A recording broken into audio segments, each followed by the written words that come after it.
Hey there, it's Chris.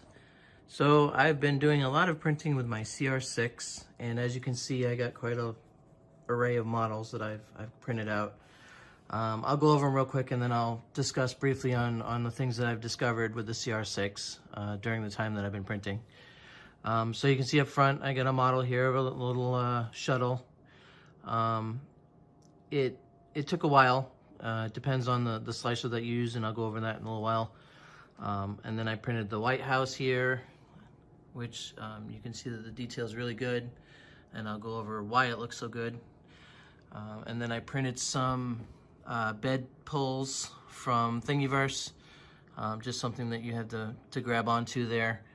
And then I printed an XYZ calibration cube. I got a couple of benchies in different filaments. I got the dog from Creality that they include in their printer SD card. I got the Lucky Cat, a couple of Flexi Sharks, and a very incomplete Bob from Overwatch. And as I hinted to in my previous short video, I had a 60-hour print. Yeah, that's 40 hours of it. It doesn't look like a lot, but it depends on the quality that you print at. So, and that's why it looks the way it does in the amount of time it took.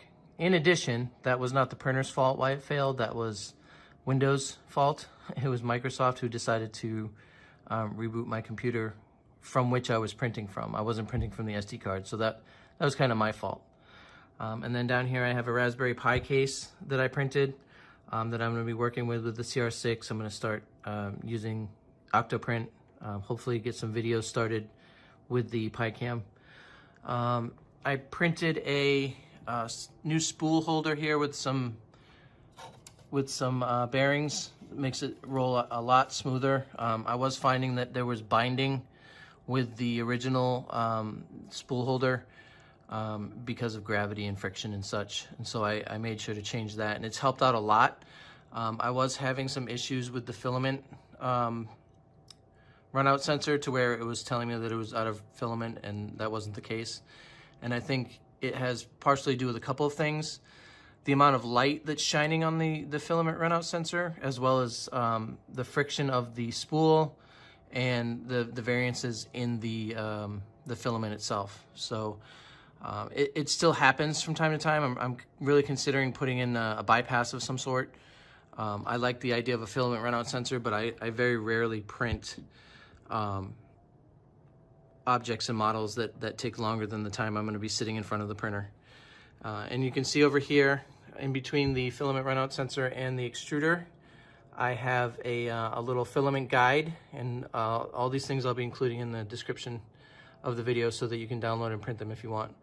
But basically it gets rid of the gap between the runout sensor and the extruder, so that when you're feeding the filament through, you don't have to finagle it with your fingertips, and it works really well.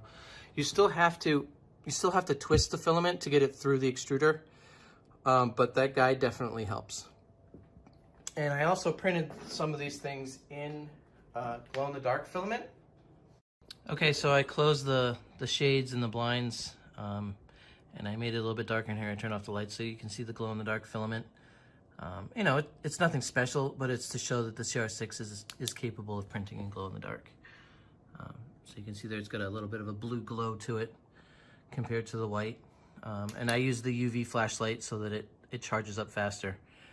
It depends on the quality of the filament, on how quickly it charges with the glow-in-the-dark properties. And so the flashlight definitely helps a little bit to show that off. When you print with different types of filament, I haven't seen any big differences between the brands of the filament. There's still the little quirks and whatnot of the CR-6, along with any other printer. So next we'll go over the different tests that I ran using different slicers, so that you can get an idea of why that seemingly small model of Bob was going to take 60 hours, as well as why that White House model took almost a day and a half to 2 days. So we'll see you in the next video.